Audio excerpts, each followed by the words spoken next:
Now to some of the changes your children might notice as they head back to school beyond the safety measures during this pandemic. Many protesters demanding police reform have also drawn attention to the relationship between police and the schools. More than 40% of public schools in 2016 had a school resource officer who was also a sworn law enforcement officer. In our School Matters series, Jerika Duncan looks at one big city that's taking a very different approach when it comes to arresting juveniles and says this one's working. When 6-year-old Kaya Roll threw a tantrum in class last year, she was arrested by Orlando police. This video from New Mexico shows a police officer tasing a special education student last year.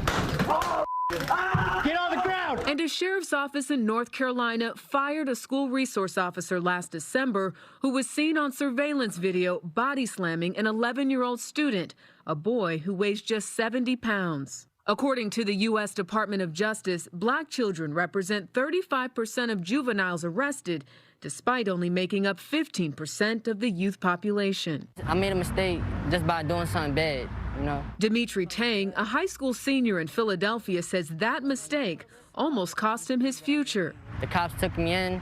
I thought I was going to get arrested because that's how it goes sometimes. The school district paired Tang with a social worker instead of filing charges against him for bringing a pocket knife to school. They taught me how to stay out of trouble, something positive, how to cope with things. They gave me some motivation, and they directed me to the future. Just a few years earlier, the Philadelphia School District may have treated Tang very differently. During the 2013-2014 school year, nearly 1,600 children were arrested for things such as fighting and bringing knives or mace to school.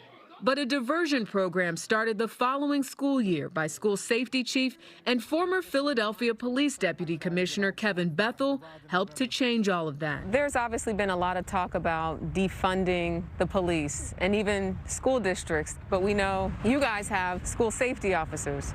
Explain the difference. Our school safety officers are not sworn Philadelphia police officers. They do not have the power to make arrests. These days, the numbers have dropped dramatically. Last year, there were fewer than 260 arrests, an 84% decrease from 2014. We were able to partner with the Department of Human Services to run the juvenile program in the city for the juvenile justice programming. Instead of arresting a child for minor offenses, the school now sends a social worker to the student's home. Oftentimes, we find grandmothers who are raising grandchildren by themselves and they're struggling.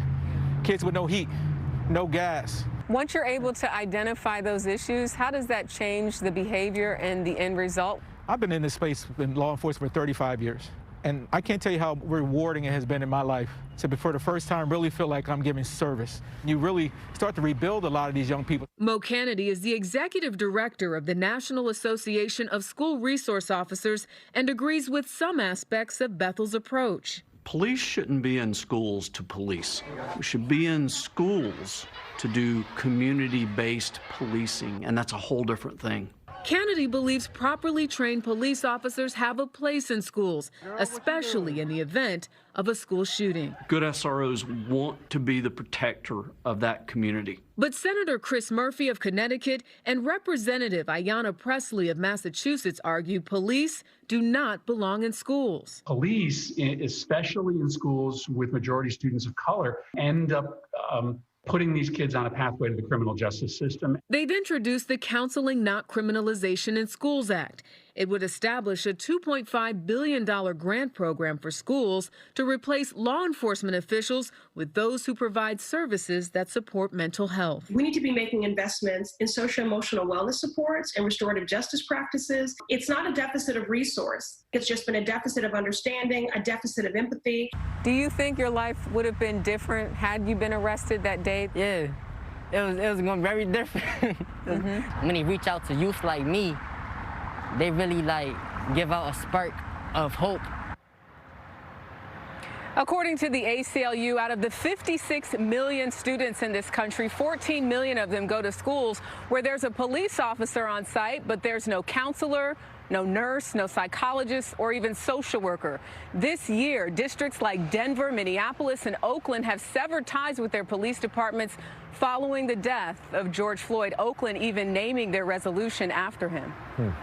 Rika, that really sums it up. it does. There's Thank really you. an opportunity here for police officers to improve their relationship with their communities and also to put kids on a path that is not toward the criminal justice system. Yeah, and the schools have to understand the kids who are committing technically some sort of an offense often there's a psychological reason behind it, as the gentleman before was pointing out. Sometimes it's a grandmother who's struggling to take care of a grandchild. And if there's no psychologist or no counselor Or a nurse. there's no interim step. I like Dimitri Tang. I thought he was a walking, talking billboard for how this program could work. Yeah. And so many times kids just need somebody to understand that somebody will talk to them. Yeah. It's also true with a lot of adults, too. Sometimes they shouldn't be arrested. What they need is help. And I love that they're starting this early.